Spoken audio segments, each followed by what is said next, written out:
트럼프 얘기 한번 해보도록 네. 하겠습니다. 트럼프 얘기를. 이재명 대통령이 이상하게 트럼프 대통령은 이상하다고 하는 이상한 사람이다라고 얘기하는데 이재명 대통령은 트럼프 대통령에 대해서 결단의 경의를 표한다. 한미 훈련 축소를 통해서 북한과의 대화를 어떤 형성해가는 그 분위기에 대해서 경의를 표한다라고 이렇게 SNS에 본인이 올리셨어요.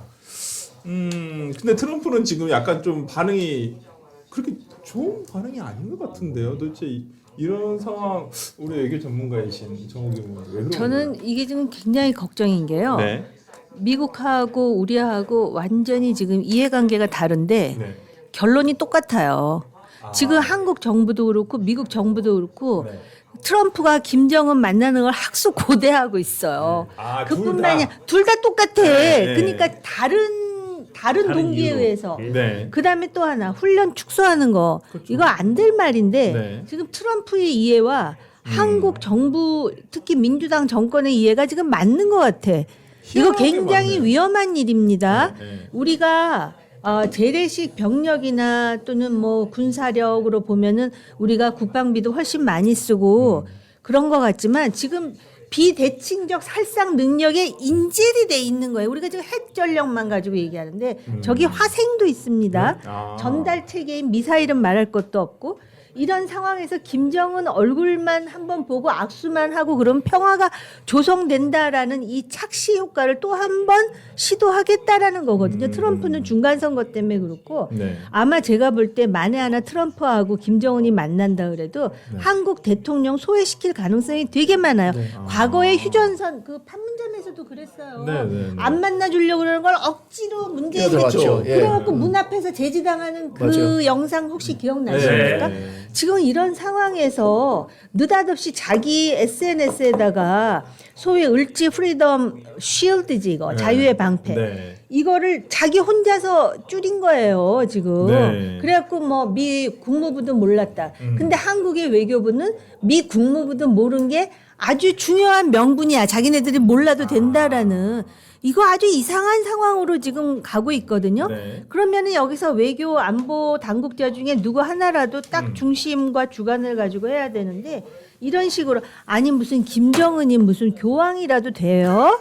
아니 얼굴 한 번만 보면 만사가 이렇게 형통이라는 식의 이런 트럼프적인 단순한 생각을 그러니까. 우리가 하고 있다라는 거에 대해서 네. 국민의힘이 뭔가가 나와야 돼요. 국민의힘이 야당으로서 아무것도 안 나오는 것 대표는 같아. 비판을 했습니다. 뭐라고요? 그 한미훈련 축소 지시에 대해서도 이 대통령이 어떤 역대급 정치 승리다 이렇게 장도연 대표는 비판의 목소리를 일단 냈습니다.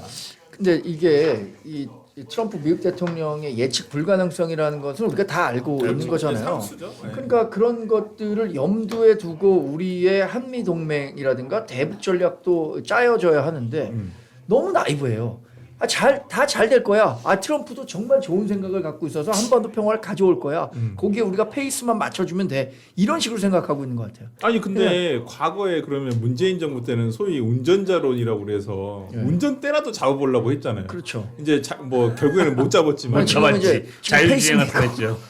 이제는 페이스메이커. 근데 페이스도 못 따라가고 있어. 페이스메이커라는 게 열심히 달려갖고 옆에 있어야 이게 좀 되는데. 해줘야 되는데 페이스도 못 맞추고 있는 거예요. 저 사람 지금 트럼프는 저 앞에 가 있는 거예요. 지금 한 3km 앞에 뛰고 있는데. 페이스메이커는 원래 앞에 가는 거야. 그러니까 페이스메이커가 우리가 앞에 가야 되는데 아니야. 트럼프가 앞으로 둘은 뛰고 있다니까. 자동차를 탔는데 내려서 뛰어가면서 어떻게 페이스메이커를 해? 자동차로 가는데. 그래서 지금 네. 이 문제가 굉장히 심각할 수 있잖아요. 네. 사실 동맹의 가치를 트럼프가 돈의 관점으로 전환해서 보는 거 아닙니까? 야, 그렇죠. 그거 돈도 많이 드는데 왜 해? 근데 그 분위기를 또 한국 정부에서 이재명 정부가 만들어줬어요. 그거 해갖고 굳이 자극할 필요 없습니다. 이런 분위기를 계속 조성하고 있으니까 네. 오케이. 한국 정부도 그거 별로 원하지 않고 어. 나도 김정은하고 대화하는데 이게 허들이 될 수 있을 것 같은데 네. 그럼 안 해. 네. 이런 식으로 가버리면 네. 손은 누가 키우냐 이거죠. 손은 아니 누가 근데 키우냐. 저는 제가 이제 뭐 외교나 이런 걸 잘 몰라서 그러는데 지금 미국과의 어떤 소통이 되게 원활하지 않다는 느낌이거든요. 아니 전혀 제가 볼 때는 네. 공식적인 관계 외에는 소통이 안 되는 것 같은데 과거에 제가 네. 그 이제 리서치를 하거나 인터뷰를 하면서 느낀 거는 뭐냐면은 네. 그 그 당시만 하더라도 미국 워싱턴에서 한국 문제를 다루는 전문가 풀 하는 사람들이 한 50명 정도 되거든요. 네. 그러면은 한국의 카운터파트하고 끊임없이 네트워킹을 해요. 네. 이게 정부 차원뿐만이 아니라 그렇죠. 민간까지. 민간 차원에서 네. 정부에서 요직을 맡았던 사람, 또 뭐 기업하는 사람, 학계에 있는 사람, 그리고 미국 사람들은 공직에 있어도 자기가 소위 어베일러블 하면 만나주고 얘기를 하거든요. 네. 그러면 그게 다양한 정보가 된다고요. 그렇죠. 네. 그래갖고 사실은 1994년에 미국이 사실은 대사하고 뭐고 중요한 가족들을 전부 일본으로 철수시켰어요. 아, 그렇죠. 이거를 그렇죠. 한국에서 어떻게 알았냐면은 네. 그래도 인간관계 네트워킹이 있었기 네. 때문에 정부 대 정부 간의 그런 커뮤니케이션 이전에 알고 우리가 대처를 할 수가 있었는데 네. 지금 정부는 그게 없는 것 같다라는 강력한 의심이 들어요. 그러니까 좀 느낌, 그러니까 제가 그냥 뉴스를 보는 입장에서 항상 보는 입장에서 뭐가 좀 이상하냐면 언제부턴가 이성만 안보실장에 대한 뉴스가 하나도 안 나오고 있잖아요. 공식적으로. 그러니까 그 그게 문제야. 네, 그러니까 미국에 대한 거 어찌 보면 소위 말하는 동맹파라고 불리우는 그 자주파 동맹파가 있는데 정동현 통일부 장관을 위시한 자주파의 목소리는 가끔씩 나오거든요. 근데 동맹파의 목소리는 전혀 뉴스를 타고 있지 않아요. 이건 뭐 문제 있는 거 아니에요? 근데 제가 봤을 때는 일단 한미 간의 같은 삐걱거림이 굉장히 우려 수준을 넘어서 굉장히 위험하다.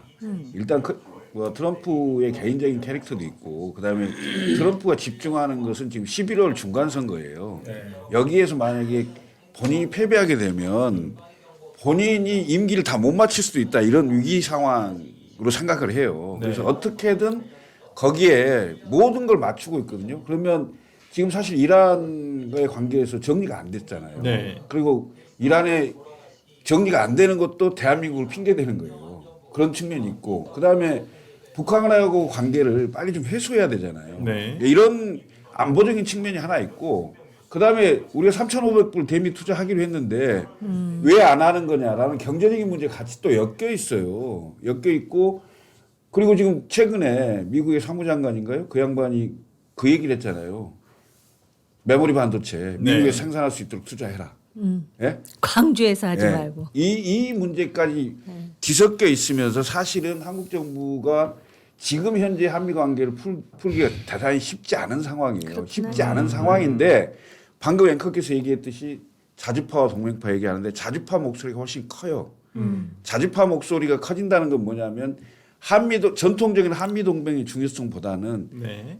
다각화된 외교를 얘기하면서 중국, 러시아 얘기를 많이 한단 말이죠. 그러면서 남북 간의 관계 개선 얘기를 많이 해요. 네. 그리고 이 와중에 전자권 회수 얘기도 해요.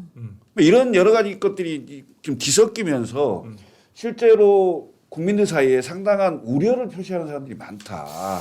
한미 관계가 삐걱거리면 결국 가장 큰 게 안보 문제인데 네. 이 안보 문제에 대해서 방금 우리 정호기 의원님도 말씀하셨지만 휴먼 네트워크라는 게 굉장히 중요하거든요. 그렇죠. 휴민트라고 네, 하잖아요. 중요하죠. 그러니까 이게 정부 대 정부의 공식적인 관계도 있지만 대미 조야에 그 미국 조야에 굉장히 아는 사람들이 많을 거 아니에요. 네. 그러니까 그런 네트워크들이 잘 돼야 되는데 지금 민주당 정부가 들어서면서 이재명 정부가 들어서면서 상당히 그게 약화된 게 아니냐 이런 우려들도 많아요. 그래서 저는 이 상황이 굉장히 걱정스럽다. 과연 이재명 정부가 이걸 헤쳐나갈 수 있을까? 네. 이런 생각이 들어요.